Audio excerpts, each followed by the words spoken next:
Hi, I'm Senator Mike Gianaris, Deputy Leader of the New York State Senate, and I'm here to talk to you today about my legislation, the 21st Century Antitrust Act.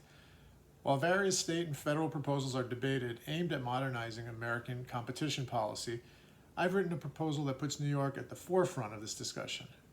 While there may be disagreement about how to best address innovation in our economy, I believe this legislation is the best opportunity we have to increase competition, help small innovators thrive, and restore the balance of power between corporate entities that dominate our economy, smaller players striving to get there, and consumers seeking the best products. New York has a unique opportunity to be at the forefront of this competition policy by enacting the 21st Century Antitrust Act. Why are we looking at doing this? Why here? Why now? In New York State, huge corporate entities are already stifling innovation of small and medium-sized businesses, harming their workers, and driving up prices by consolidating power and resources. With our position as a center for global commerce, we have a front row seat to centralized corporate power and its ill effects. It is incumbent upon our state's regulators, ultimately the legislature, to address these issues for the entire state's economy. And this is not the first time New York has led the nation in competition policy. As early as 1810, New York's courts struck down bid rigging efforts at auctions. Under an 1828 statute, the state prohibited conspiracies that were injurious to trade and commerce. Responding to the excesses of the Gilded Age, many of which originated right here in New York, the legislature enacted the Donnelly Act, which aimed to rein in robber barons and bad corporate actors of its time. Known by many as the Little Sherman Act, it mirrored interpretations of the Sherman Antitrust Act and prohibited contracts and agreements creating monopolies or the restraint of trade. This promoted competition and protected the entire economic system. It also gave New York one of the most aggressive state-level antitrust laws of the time. But as corporate practices changed, our laws did not. As behaviors evolved, our laws remained static. Notably, the 1976 decision, State versus Mobil Oil Corp., held price discrimination would not fall under the Donnelly Act. A 1990 decision, Creative Trading Company versus Larkin Pluznik Larkin, allowed a monopolist fashion gallery to abuse its market position, favoring clothing exhibitors simply because there was no evident conspiracy. A 2012 decision, Global Reinsurance Corp. U.S. Branch versus Equitas Limited, denied that a dominant London-based insurer violated the Donnelly Act because its anti-competitive restraint of trade may not have impacted the world market, even though they conceded it may have affected the plaintiffs in the case at hand. While our antitrust laws may be an effective tool to address the abuses of Rockefeller Standard Oil and Cornelius Vanderbilt's railroads, it's clear that times have changed, and it's now time to bring our antitrust laws into the 21st century, in line with modern corporate practices that we see every day. The 21st Century Antitrust Act is the best tool to do just that. So let's talk about the legislation. The act is made up of three parts designed to improve antitrust enforcement, prevent continued monopolization, and protect workers throughout the state from the pernicious impacts of labor monopsony. We are creating new modern tools to combat 21st century violations by creating an abusive dominance standard. This is the headline-making piece of the legislation, but hardly the only significant one.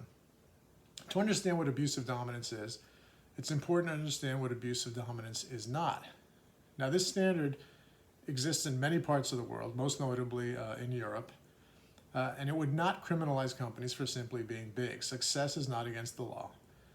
But it would create penalties for those players who abuse their status to stifle competition or crowd out competitors from the market. For example, a big box retailer who drives down prices unfairly, even at a loss to themselves, just so they could crowd out small retailers in the same marketplace, only so they could raise prices once those smaller retailers are out of business. The bill updates New York's antitrust laws and aligns the Donnelly Act with Section 2 of the Sherman Act and foreign competition laws by making it clear that unilateral acts of monopolization are also to be penalized under the law. Currently, New York antitrust law is designed to target bilateral anti-competitive behaviors like price fixing. However, unilateral conduct can be just as harmful and destructive to the economy. Our antitrust laws are so woefully out of date that the penalties alone have not been updated in almost half a century. Our state penalties today are minor at best, lag well behind federal penalties, and are often simply seen as cost of business for those who are violating them. The bill would update the penalties accordingly. Additionally, the bill would create a private right of action for those who seek class action relief against antitrust violations. Furthermore, the legislation protects New York's workers from the harmful impacts of labor monopsony. When labor markets become too deeply concentrated, employers are not forced to compete for their workers, leading to a tremendous loss of bargaining power, lower wages, and less mobility for employees. We also would create a new pre-merger notification provision to be implemented by the Office of the State Attorney General. Any entity acquiring securities or assets above a certain threshold would be required to provide pre-merger notification to the AG's office.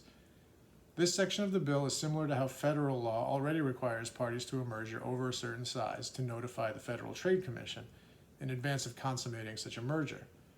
It allows the FTC time to review the merger and object if such proposal is anti-competitive. Parties would have to file a notification with the Attorney General for mergers, in our proposal, where the acquisition value exceeds 10% of the federal filing threshold and the acquiring or acquired person has assets or annual net sales within the state in excess of 2.5% of the current thresholds used for merger notification to the FTC. The filing must be made no later than 60 calendar days before the close of the acquisition, and the Attorney General can also promulgate, adopt, amend, and rescind rules related to this pre-merger notification so greater clarity can be given to those who are applying. Now, this legislation has been the product of a broad collaborative experience. We didn't come up with this on our own. We worked with antitrust experts, think tanks, including the Open Market Institute and the American Economic Liberties Project, veterans from the Department of Justice, as well as receiving guidance from our own Attorney General's office here in New York State so we could better understand their expertise and how they could implement various provisions of this legislation. Given those conversations, we are very comfortable this bill authorizes the Attorney General to promulgate, amend, and repeal rules related to the development of the abuse of dominant standard and give real teeth to our enforcement ability. The legislature, importantly, is given a check on this power. Before any of these rules can take effect, the Attorney General must give a copy of the proposed rule or repeal of a rule in its final form to the Senate and Assembly, which then would have the ability to deny any of these proposals within 60 days. This bill was introduced in 2020, at which point we held New York's first ever antitrust hearing through the Consumer Protection Committee in the fall. We heard from attorneys, business experts, industry, and advocates about the state of competition in New York. And we believe this is the first such hearing on this subject in decades. The bill was passed through the Senate last year in June of 2021. I'm hopeful and confident it will pass the state Senate again. We needed to get through the Assembly, where it's sponsored by the chairman of its powerful Codes Committee, Jeff Dinowitz. They already are up close to 25 sponsors at this point. If we pass it through both houses, of course, it goes to the governor's desk for a signature or veto. Now, why New York? New York is a national economic leader. Most companies at some point do business in New York in one form or another.